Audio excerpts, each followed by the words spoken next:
வணக்கம். இன்றைய முக்கிய செய்திகள். தமிழ்நாடு உட்பட நாட்டின் 4 முக்கிய மாநிலங்களில் அரிய வகை கனிம சுரங்கங்களை அமைப்பதற்காக 20 முன்னணி நிறுவனங்கள் விண்ணப்பம் செய்துள்ளதாக தகவல் வெளியாகியுள்ளது. இஸ்லாமிய சகோதரர்களுக்கு மிலாது நபி வாழ்த்துக்கள் என்று திமுக தலைவர் மு க ஸ்டாலின் அவர்கள் தெரிவித்துள்ளார். பரந்தூர் விமான நிலைய திட்டம் கைவிடப்படுவதாக சட்டமன்றத்தில் முதலமைச்சர் விஜய் அவர்கள் அறிவித்ததைத் தொடர்ந்து ஏகனாபுரம் மக்கள் மற்றும் விவசாயிகள் அவரை தலைமை செயலகத்தில் நேரில் சந்தித்து நன்றி தெரிவித்துள்ளனர்.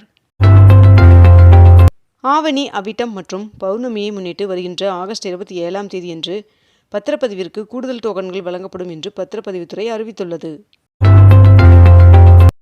புதுச்சேரியில் ஃபேன்சி வாகன பதிவு எண்களுக்கான ஆன்லைன் ஏலம் செப்டம்பர் 1 நடைபெறுகிறது என்று தெரிவிக்கப்பட்டுள்ளது. சட்டப்பேரவையின் மாண்பை காக்க ஆளும் கட்சி உறுப்பினர்களுக்கு கூடுதல் பொறுப்பு உள்ளது என்று சபாநாயகர் பிரபாகர் அவர்கள் தெரிவித்துள்ளார்.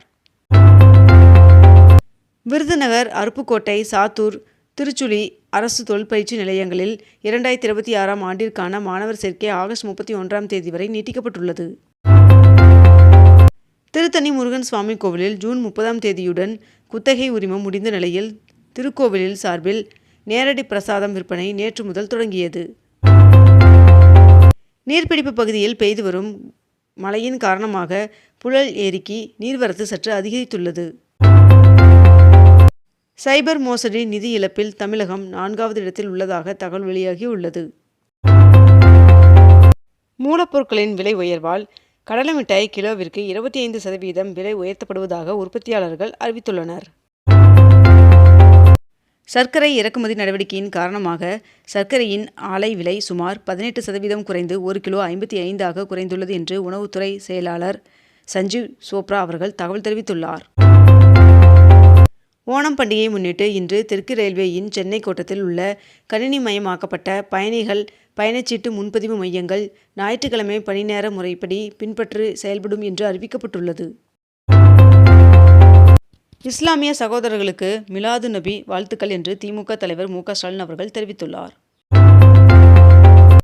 தமிழ்நாட்டிற்கு காவிரியில் இருந்து 9000 கனஅடி நீர் திறக்க கர்நாடகாவிற்கு மேலாண்மை ஆணையம் உத்தரவிட்டுள்ளது. 2010ஆம் ஆண்டிற்கு முன்பு நியமிக்கப்பட்ட ஆசிரியர்களுக்கு தகுதி தேர்வில் இருந்து விலக்கு அளிக்க வேண்டும் என்று சட்டசபையில் அரசினர் தனி தீர்மானம் நிறைவேற்றப்பட்டது. சென்னை மாநகராட்சி பகுதியில் பொது இடங்களில் உள்ள மரங்களை உரிய அனுமதியின்றி வெட்டினால் 1 லட்சம் ரூபாய் அபராதம் விதிக்கப்படும் என்று அதிகாரப்பூர்வமாக அறிவித்துள்ளது. கோவை குற்றாலத்தில் வெள்ளப்பெருக்கின் காரணமாக பொதுமக்களின் பாதுகாப்பை கருதி இன்று முதல் சுற்றுலா பயணிகள் குளிப்பதற்கு தற்காலிக தடை விதிக்கப்பட்டுள்ளது. கோதுமை, மைதா, ரவை உள்ளிட்டவை மீதான ஏற்றுமதி தடையை ஒன்றிய அரசு நீக்கியுள்ளது. சென்னையில் புதிதாக 130 தாழ்தள குளிர்சாதன மின்சார பேருந்துகளின் சேவையை முதலமைச்சர் விஜய் அவர்கள் தொடங்கி வைத்தார். எழும்பூர் ரயில் நிலைய மறுசீரமைப்பு பணிகள் காரணமாக இன்று முதல் செப்டம்பர் 6ஆம் தேதி வரை இரவு நேர மின்சார ரயில்கள் ரத்து செய்யப்படுகிறது. 22 கேரட் ஆபண தங்கத்தின் விலை சவரனுக்கு 160 ரூபாய் விலை குறைந்து 1 சவரன் 1,20,080 ரூபாயாகவும் 1 கிராம் 15,010 ரூபாய்க்கும் விற்பனை செய்யப்பட்டு வருகிறது. இதனைத் தொடர்ந்து 1 கிராம் வெள்ளியின் விலை கிராமிற்கு 10 ரூபாய் விலை குறைந்து 1 கிராம் வெள்ளி 265 ரூபாய்க்கு விற்பனை செய்யப்பட்டு வருகிறது. ஒரே நாடு ஒரே தேர்தல் திட்டத்தை 2029இல் செயல்படுத்துவது சாத்தியம் என்று நாடாளுமன்ற கூட்டுக்குழுவின் தலைவர் பி சௌத்ரி அவர்கள் தெரிவித்துள்ளார்.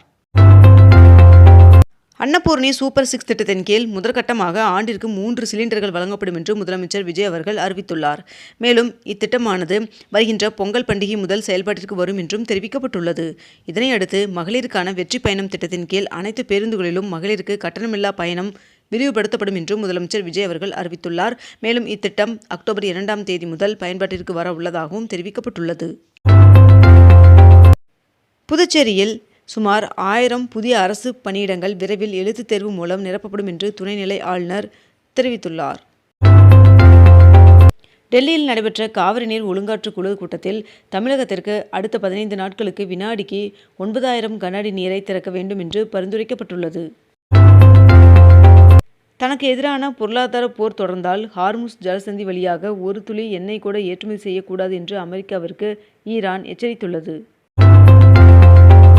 புதுச்சேரியில் வறுமை கோட்டிற்கு கீழ் வாழும் பெண்களுக்கான திருமண நிதியுதவி 35,000 ரூபாயிலிருந்து 75,000 ரூபாயாக உயர்த்தப்படும் என்று புதுச்சேரி முதல்வர் ரங்கசாமி அவர்கள் அறிவித்துள்ளார். 66 கலைஞர்களின் படைப்புகளுடன் சென்னையில் சகலகலா கலை கண்காட்சி நடைபெற்று வருகிறது. தஞ்சாவூர் மாவட்ட காவல்துறையில் காவலர்கள் மீதான லஞ்ச புகார்களை விசாரிக்க ஊழல் ஒழிப்பு தனிப்பிரிவு அமைக்கப்பட்டுள்ளது. மயிலாடுதுறை மாவட்டத்தில் வருகின்ற ஆகஸ்ட் 27ஆம் தேதி காலை விவசாயிகள் குறைதீர் கூட்டம் நடைபெற உள்ளதாக தெரிவிக்கப்பட்டுள்ளது. முதலமைச்சர் கோப்பையில் பங்கு பெற ஆகஸ்ட் 31ஆம் தேதி வரை பதிவு செய்யலாம் என்று தெரிவிக்கப்பட்டுள்ளது. எம்எல்ஏக்களுக்கு அரசு சார்பில் கார் சொந்தமாக வழங்கப்படாது என்றும் 5 ஆண்டுகள் பயன்படுத்துவதற்காகவே வழங்கப்படும் என்றும் அமைச்சர் ராஜ்மோகன் அவர்கள் தெரிவித்துள்ளார். திருச்சி கிழக்கு உட்பட 5 தொகுதிகளுக்கு செப்டம்பர் 8ஆம் தேதி வரை இடைத்தேர்தல் அறிவிக்க தடை விதித்து சென்னை உயர்நீதிமன்றம் உத்தரவிட்டுள்ளது. பத்திரிகை துறையில் 20 ஆண்டுகள் பணியாற்றி நலிவுற்ற நிலையில் உள்ள 399 பத்திரிகையாளர்களுக்கு வழங்கப்பட்டு வரும் மாதாந்திர ஓய்வூதியம் 12,000 15,000 உயர்த்தப்பட்டுள்ளதாக தெரிவிக்கப்பட்டுள்ளது. எழும்பூர் ரயில் நிலைய மறுசீரமைப்பு பணியின் காரணமாக 25 மின்சார ரயில்களின் சேவை இன்று முதல் செப்டம்பர் 6ஆம் தேதி வரை மாற்றம் செய்யப்பட உள்ளதாக தெரிவிக்கப்பட்டுள்ளது. புதுச்சேரி சட்டப்பேரவையில் 2026-27ஆம் ஆண்டிற்கான 14,300 கோடி ரூபாய் மதிப்பிலான வரியில்லா பட்ஜெட்டை முதல்வர் ரங்கசாமி அவர்கள் தாக்கல் செய்தார். பரந்தூர் விமான நிலைய திட்டம் கைவிடப்படுகிறது என்று பேரவையில் முதலமைச்சர் விஜய் அவர்கள் அறிவித்துள்ளார். 2035ஆம் ஆண்டிற்குள் இந்தியா தனது சொந்த விண்வெளி நிலையத்தை அமைத்துவிடும் என்று இஸ்ரோ தலைவர் நாராயணன் அவர்கள் அறிவித்துள்ளார். ஆதார் அட்டையில் உள்ள தகவல்களை புதுப்பிப்பதற்கான வரம்புகளை இந்திய தனித்துவ அடையாள ஆணையம் நிர்ணயித்துள்ளது. வரவிருக்கும் பண்டிகை காலத்தை முன்னிட்டு மீஷோ நிறுவனம் சுமார் 10 லட்சம் தற்காலிக வேலை வாய்ப்புகளை உருவாக்க திட்டமிட்டுள்ளதாக தகவல் வெளியாகியுள்ளது. மத்திய வருங்கால வைப்பு நிதி அமைப்பில் 80 உதவி வருங்கால வைப்பு நிதி ஆணையர் பணியிடங்களை நிரப்ப மத்திய பணியாளர் தேர்வாணையம் UPSC அறிவித்துள்ளது. வீட்டு உபயோக சிலிண்டருக்கான KYC பதிவு செய்ய அவகாசத்தை ஆகஸ்ட் 31ஆம் தேதி வரை நீட்டிக்கப்பட்டுள்ளது. சிவகங்கையில் சமூக நீதித்துறையின் சார்பில் 14 கோடி ரூபாயில் கட்டி முடிக்கப்பட்ட 8 திட்டப் பணிகளை அமைச்சர் பிரபு அவர்கள் திறந்து வைத்தார். மேகமலை ஆக்கிரமிப்பு விவகாரத்தில் 118 அரசு ஊழியர்கள் மீது நடவடிக்கை எடுக்க உத்தரவிடப்பட்டுள்ளது. குப்பையை பிரிப்போம் நாளையை காப்போம் என்ற பெயரில் 40 நாட்கள் நடைபெறும் சிறப்பு விழிப்புணர்வு திட்டத்தை சென்னை மாநகராட்சி தொடங்கியுள்ளது.